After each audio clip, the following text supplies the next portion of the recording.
8 on the nose, right in the capital city, Nairobi. Welcome to K24 this morning. My name is Jeff Mota. It's time for your newspaper review, and as always, we look at the big stories making headlines and then discuss a topic a bit deeper. Today, it's all about youth and politics. Really, are we playing our role? That's a question we need to ask ourselves very keenly, even as we say that the older generation aren't giving us space. Are we playing our role in that? We'll be having that conversation right here. Have a very able panel to take us through that discussion. As always, we love when you chime in on the conversation. You can get me at I am Jeff Mote or at K24 TV as well. There'll be a WhatsApp number scrolling at the bottom of your screen where you can also send us your feedback as we discuss the issues right here. And if you haven't gotten yourself a copy of your People Daily, I know in Nairobi it's already drizzling outside. You don't need to rush out and get your vendor. You can get it from the luxury of your phone. It's only 10 shillings, by the way. And the number that you need is star 550 star 4 hash. Once again, that number star 550 star 4 hash. Dial that number, get yourself a copy of your People Daily straight to your phone. You don't need any data for that. You don't need a mobile app, just the number star 550 star 4 hash. You'll get a copy of your People Daily straight to your phone. And it's brought to you by the PD and Safaricom. So get it even as we jump into the day's conversation. Let's start off right there. Look at the front page of the PD. Victim or villain, asks the People Daily. Embattled Kirinyaga Governor Waiguru defends herself after anti-corruption detectives yesterday raided her homes in the city and upcountry as her woes sprang up again. We thought this was done and dusted and it was back to work for Kirinyaga Governor, but not quite. So it seems the EACC raiding her homes yesterday early morning. It actually happened during this time on our show as well. That makes the front page story in your copy of your People Daily. Also on the PD's front page, DP calls out graft and brutality yet again. As you look at that, of course, owners converting schools to homes. They've been given a break in the academic calendar, just trying to make business sense of that particular break. Some schools deciding that the only business economically way to move forward, economically viable way, is to turn their schools into homes. You can find that story on page 12 of your People Daily. As you look at that, the COVID deaths that don't add up. The PD is trying to do the math, and it doesn't quite stack up. People who have died of COVID-19 could be more than the number the government has announced after a report showed figures from some hospitals could have been ignored. This, of course, puts the Ministry of Health in the crosshairs as far as their daily updates are concerned. And even as we talk about that, as of yesterday, the number of those testing positive stood at 426 in the last 24 hours, bringing the total caseload in the country to 31,441. Some of the stories that you can get in your copy of your People Daily this morning. We move it right along to the front page of the Standard now. Front and center, merchants of power, they call it. Some are vocal, others carry out their duties with clinical efficiency of a sniper. But make no mistake, whichever side of the divide these men fall, they are choreographing succession politics in ways not seen before. As you can see right there, the people of interest from J. Muturi, James Orengo, David Morave, Amos Wako, Johnston Muthama, Francis Atwoli, as well. And really, they're asking the question that these are people who are just shaping the political landscape as you get closer to 2022. It's a story that you can find on the front page of your Standard this morning. As you look at that, a keen eye as well on the Standard front page as far as COVID-19 is concerned. This story can be found on page 3. COVID kills ex-MP, wife and daughter in just 1 month. The details of that particular story can be found in your copy of your Standard this morning as you look at that as well. On the political side of things, in your Standard, quit running political errands, Ruto tells public servants and asks them to deliver as far as their government's mandate is concerned. And that story is on page 12 of your Standard today. Front page of the Daily Nation, it's all matters COVID, front and center. COVID tears apart Kenyan families. From coast to western, triple and double deaths deal relatives a painful blow. As you can see right there, for former Changamwe MP Ramadan Kajembe's family, the sting of death has been painful. The virus first claimed his wife, then the politician, and on Wednesday, the firstborn daughter succumbed to COVID-19, all in a month. Theirs is not the only homestead that has grieving multiple deaths on this particular issue, and that story can be found in your copy of your Daily Nation therein. Also in the Daily Nation, accountability issues, 32 billion shillings spent on tablets, but digital learning still a dream. Where did the money go? And at this particular point in time, how do we move forward, especially when this digital learning could have been a godsend at this point in time? That's what can be found on page 12 of your Daily Nation this morning. Finally, front page of the Star, Moi, mover and shaker in the new Uhuru faction. Gideon has got his allies into key positions in government, and it seems like the Baringo senator has become Kenyatta's confidant and is making inroads in Rift Valley. As you said, quickly changing dynamic as far as politics is concerned in the country. And we'd like to know, even as you see all of this going on, what's the place of youth as this landscape changes ever so often and also quickly? That's a discussion we have right here on the show. And as we do that, we also have a question that we'll be putting to you as well. And you can answer that, of course, on our WhatsApp number that will be scrolling at the bottom of the screen. Let's have that question up. There you go. Are the youth playing their part in politics? Because it's one thing to point a finger and say that they are not doing, but as a youth, are you playing your part in politics? You can send us your feedback on that, your comments on that particular issue. The number on WhatsApp right there at the bottom of your screen. You can also get me on Twitter at I am Jeff Mote or at K24TV. That's what we're having this morning. My panel ready to give us some analysis on this. Let's start it off. Welcome to your newspaper review. Good morning.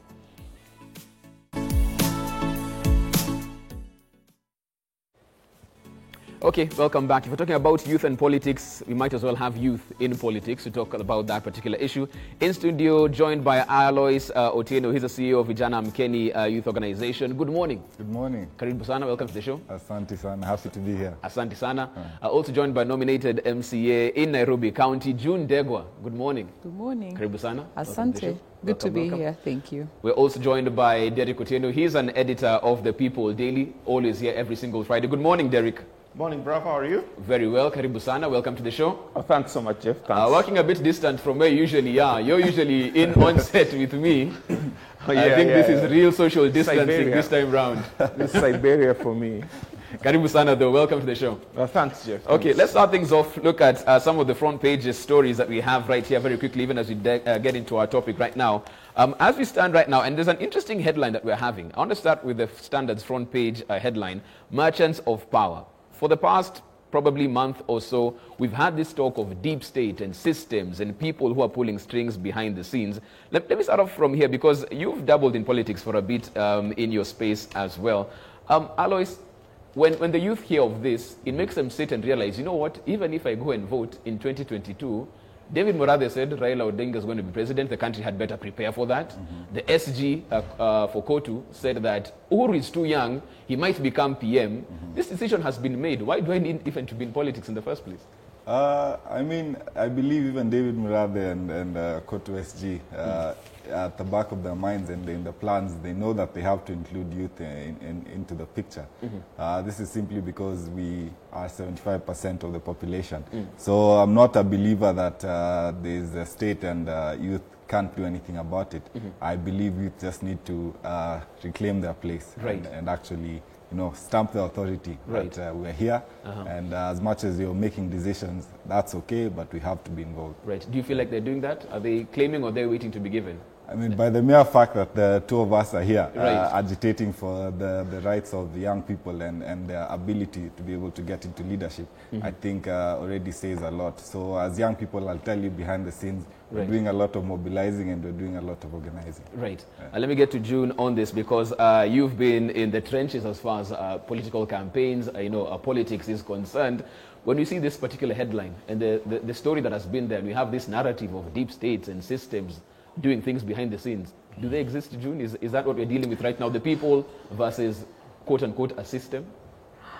I don't really understand what this deep state is. I think people have watched too many movies, and there's a notion of deep state. A few days ago, I saw my governor, Mike Sonko, talking about deep state and actually even putting names and figures of people who are deep state. To me, deep state doesn't exist. But it's about time that the youth got onto the table and not on the menu, on the negotiating table. My colleague here just said that we are 75% of GDP. This is something that I'm hoping to see in the BBI because we have submitted a lot of asks in the BBI. And if this BBI is to come to pass, then youth should be given their space. In county assemblies, I think it is important for us to note that we have 1,027 young MCAs who were voted in, 770 who were voted in on the ballot, and the rest of the 300 were nominated. So we have 1,027 young people who are already in county assemblies. And the only question begs is what happens when they get into the county assemblies? Do they get some obstacles? Can they be able to, because they come in with a notion of they want to change and want to engage more with the youth.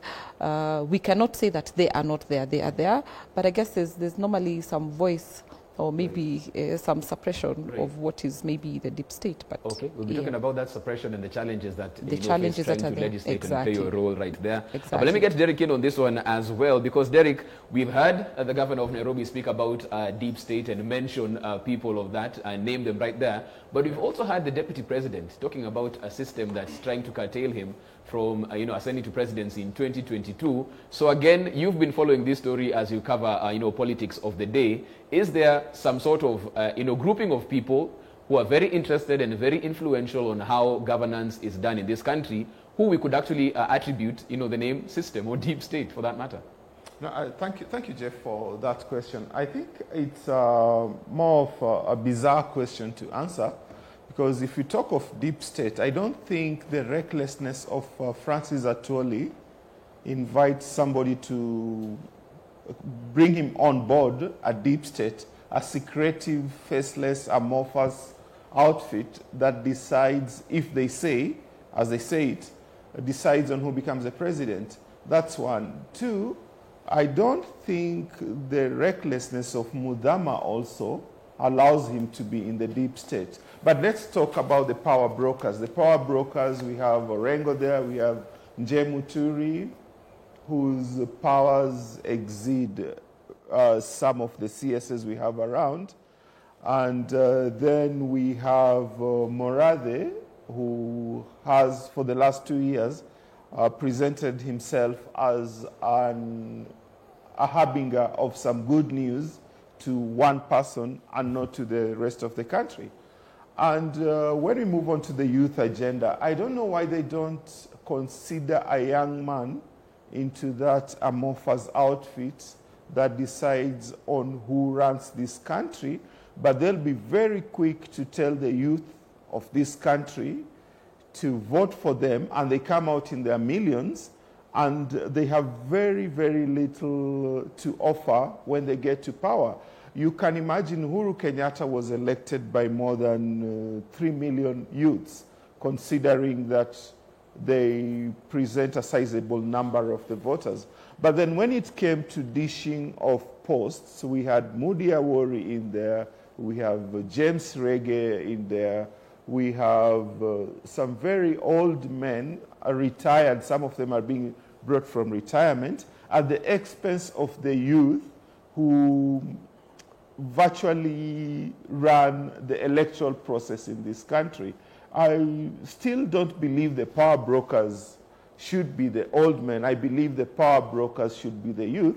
And it's quite a plus for you that you have some youthful leaders in our panel today as we talk about what the youth offer to this country. Okay. And kudos for that, Jeff. Okay, Derek, but I also want to push back on that, because when you talk about the fact that probably this seems like a figment of our imagination, on one hand, we had a situation where we had Senator Malala having DCI camping at his home, GSU there in the morning, to take him to Kakamega for distributing sanitizers without following Ministry of Health protocols. Yes. But some of these figures here, we've seen how meetings happen in the Kajiado home of SG Kotu. I mean, and we've seen it separately, and we've spoken about it in other leaders as well, and nothing happens right there. So there's this perception of there are these people who are above the law, or operate in a different set of laws, and then there's us. And those are the people just might be what we're calling here the system. Yeah, Jeff, I just forgot to tell you that the youth in this country, and I'm sorry that some youthful leaders were picked up from their wives' beds on Sunday nights to be driven like Formula One driving courses all the way to Kakamega, Samburu, and Kericho, while we have the youth not being considered for other good things. A week before or a month before, Senator Malala was in the process of adjudicating on a very serious matter on the Anne Waiguru impeachment. He's a youth. Prengei was also involved in that. He's a youthful leader. We had Sakaja, who's somebody touched him at the wrong place, and he was not the boisterous Sakaja we knew. But unfortunately, we will have a similar situation for a long time, Jeff, because most of the leaders in our country all believe that at one point they have to rise to the greasy pole. But unfortunately, our elderly politicians just know when to use who and where. I'll give you an example of Ababu Namwamba. He's a young guy. He has what it takes to be a leader. But when he rose up to demand a bigger position, somebody hit his head. And Ababu ended up being an outcast in a political party that he so hard fought to be what it was, only to be replaced by an older politician in the name of Peter Anyang' Nyong'o. You can imagine the difference of age. But then we come back to ODM as a party. We have a youthful Sifuna. Right. But he also struggles to bond and blend with the leaders around him, because most of them are past their 50s. Most of them are in their 60s. But here is a young Sifuna who's trying to cut a niche in politics, but then he's always strangulated by forces, as we call them, the secretive powers that run this country. Okay, Derek, let me bring it to those who are actually on that field, playing that game and having to deal with the issues that you're talking about right here. We have some tweets coming in as well, and you can get me at I am Jeff Mote or at K24TV. Are the youth playing their part in politics? We have Kapis Ongalo Jagod. He's saying, yes, youth are, but they have a lot of challenges. There's El Eric who's saying, as a youth, would you rather hustle or engage in meaningless politics? And that's what I wanted to bring to studio, because at this point in time, it seems like even the youth don't realize the significance of politics right now, and what decisions are made or not made affect them directly, June. Is that the issue why we don't have more youth pushing to be on the table, as you said? Yes and no. We have been in a country where we have literally politicked for the last 5 years, since 2017.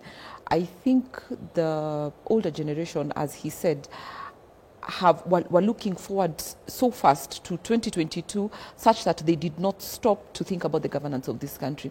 So it gets tiring, Jeff, considering now that we are facing COVID-19. Right. I mean, Nairobi County Assembly, by the way, has literally made Nairobians very tired. And it is the same politics that we are talking about. It should be taken seriously. And I remember the president had insisted from 2017 to 2018, saying that he does not want politics. He wants people to concentrate on development. And that development is what would have wooed the youth into the politics, because then it is glued in their minds that there's a time to politic and there's a time to work and do development. I would like to see more of this youth being brought to light, because sincerely speaking, there are a lot of youth doing so much more out there. But we don't hear about it, because what happens to you guys prefer to bring the politics and to zoom in on the politics instead of what the youth are doing right there on the ground. The same issue about the deep state issue, it is not an issue only in Kenya. We have seen, I think maybe in March, Boris Johnson complaining about some form of deep state in the UK and saying that he will expose them. Right. We have people Trump like the Bilderberg Group, in America. So it's something that I think is it's nationwide. I mean, it's the whole world that people are talking about this deep state. But the youth are there. They're doing so much more, and I wish to highlight, and I wish the media can actually gag the politics for a while, and then highlight on what the youth are doing. I've just told you we are 1,027 young MCAs out there. I mean, those are people who are directly in touch with the people on the ground. Right. So you can imagine what is happening in Kakamega, what is happening in Bungoma, what is happening in Murang'a County with the youth, what is happening in Nairobi. That is something that needs to be brought out in the light so that people don't say that the youth are not engaged. They are engaged. They just don't have the TV and media to highlight. And you'll be talking about that and specifically what's been happening with county assemblies, because MCAs seem to like giving the assembly a bad name every time they're on the press. And of course, you'll be telling us your side what's been happening right there from Nairobi to Kakamega to Homa Bay. We have some clips from Homa Bay we'll be playing right here. Alois, let me come to you because there's a tweet that has come in, Lemi Mogambi, and he's saying that let's not lie to each other. Kenyan youths are getting into politics with the hope that one day their time to loot will come. That's the only reason why they're just playing position. When the old guy checks out, he will come in and it's his time to eat. And that's a perception very many people are feeling, that the only reason people are getting into politics is so that when the next scandal happens, I'm there to have my share. For sure. That's very true. But what is lacking, I feel, is a lack of civic education, which, for example, the organization that I run, Vijana Mkeni, does. We try and educate youth on what politics is, what governance is. So if you look at politics, for example, if you ask a normal young person what is politics, they can't explain what politics is. They'll say siasa. But politics is actually about allocation of resources, who gets what, when, and how. So when I see someone talking about politics being meaningless, then I'm a bit concerned as a young person, because for example, the MCAs now have a ward development fund. Yeah? Right. So these are opportunities. Then you can't say that they're meaningless, because that determines what kind of resources are actually allocated to you in your area. Right. And I think as young people, that's the direction we need to take. Once we understand what politics and governance actually is, then we'll be able to move forward and actually grab these opportunities. Right. But just like my colleague had mentioned earlier, you will forever be on the menu if you don't try to be at the table. Okay, okay. So, and we also have some WhatsApp messages that have come in as well. Probably you could take a look at some of those right here on the show. Let's see the first one that we have in. Majority are not playing their role. The reason is serikali ya uhuru ni ya wazee. The youth have no position currently. The question that we're asking, even as you look at this particular messages coming in, are the youth playing their part as far as politics is concerned? Hi, I'm Alistair from Parklands. I don't believe the youth are participating in politics as much as they should. The youth are the majority in Africa and Kenya, and we should start making decisions because the future is ours. I appreciate Mr. Alois for having initiatives like the Vijana Mkeni project that seeks to empower the youth. Kudos, Bwana Alois. Let's have more brains like these. Okay, do you have another message? Okay, thanks. 2022 youth must decide the destiny of our nation, the whole majority of the voters' basket. And let's look at some of that, because even as we talk about that, let's not forget what our president said when he was bringing some of these older generation into state bodies, chairing them, and he said that the reason is when I put a young person there, look at the scandals that come out of that. So I want to do it, but clearly, wacha niweke mood ya worry hapo. Yeye hata kula pesa. What's your take on that? I don't think so, because we have seen people of the age, maybe close to Mudi Awori, who have also been in the limelight for looting this country. I think this issue of the youth is just the fact that the older generation has not mentored enough youth to be side by side and working with them. And I would like to see one or two people who actually have youth that they have mentored or work with them side by side for them to eventually come and take over. Our culture applauds it and says, because we saw Masais, Kikuyus in the olden days, there used to be a mzee of the village, and he used to have a couple of morans who actually look and absorb and copy what these cultures need to be. And I think that is where we need to go back, because we haven't seen people absorbing the youth or people picking the youth to mentor them into a country that they would like to see. What this will do, first of all, it will break the status quo, because then we will see more youthful people getting to, say, Ministry of Interior, for example, and we have Fred Matiang'i there with a couple of youth that he is mentoring into that department, Ministry of Agriculture and stuff like that, the presidency itself. And so then the youth will come in with the mentality of, whoops, this is not all about looting money, but it's also making a better country for the future. Number two, the engagements will stop being political and more civic engagement, so that they participate in organizations such as Alloys to be able to talk about health, to be able to talk about trade in this country, to be able to be just better citizens and better voters next time, that will improve this. Okay. The last but not least, patriotism also plays a very big role, because I do not think Kenyans are patriotic enough. We do not love Kenya enough for us to be able to just say, you know what, then quit the looting. Let's start on a clean slate. Let the older generation actually mentor the youth, so that we can also have youth-to-youth engagement. It's easier for me to talk to you, Jeff, right, than maybe go and have a candid conversation with, say, somebody like maybe Raila Amolo Odinga or the president of this country, Uhuru Muigai Kenyatta. We will be able to engage on that level. And if I have some knowledge on how the country is supposed to run, on what we need to take care of, on how to preserve our country, our environment and stuff like that, love our country more, then it's easier for me to pass on that to a fellow youth than an older person. Okay. Something very quickly, Jeff. Yeah. I think one thing as Kenyans is we don't have our identity, and I think that's the biggest problem that we have. As Kenyans, you can't say, Kenyans, we are known for this and this. You'll hear looting, you'll hear hard work, but we need a common agenda, and I think that can easily start with us as young people. You can say us as the Kenyan youth. Okay. What exactly are we? Okay, that's a challenge put out there as well. Still taking your feedback. Abraham Kirwa says, hello Jeff, many youth have allowed themselves to be misused by old men in politics and thus wamejichomea picha. So in 2022 we need visionary youth to uprise and take over, because many of them are hustling out here just trying to make their bread. That's Abraham Kirwa from Eldoret. Keep those tweets coming in. You can get me at I am Jeff Mote. Another one, Hilary Asura, youth shy away from politics. We've seen politics ruin lives and wreck families. The lucky few are nominated into positions, but again, one must be well connected in that particular one. And you says I should ask June and Ndegwa right here. Okay, I'll ask about that connection issue. Are we going to look at WhatsApp right now? Okay, let's have it up. Nelson Mamanyi from Kemera. As a youth, they should be allowed to engage in politics that will shape them for the leadership ahead. Nelson Mamanyi, who's supposed to give them permission? Shouldn't you be out there trying to push for that, I think? The youth being neglected in the development of our country has become the new normal. Okay, and of course, as you do that, don't forget, you can get yourself a copy of your People Daily straight to your phone. It's only 10 shillings, by the way, and the number that you need is star 550 star 4 hash. Once again, the number star 550 star 4 hash. Dial that number, get yourself a copy of your People Daily straight to your phone, and get clued in on all the stories making headlines and making news therein. We're going to take a short break at this particular point in time. We come back after the break and talk about what some people have called MCAs behaving badly and what's been going on there. And even when the youth do make it and get some prominence, what usually happens there? What effect and change do they bring? We discuss that after the break. This is K24 This Morning.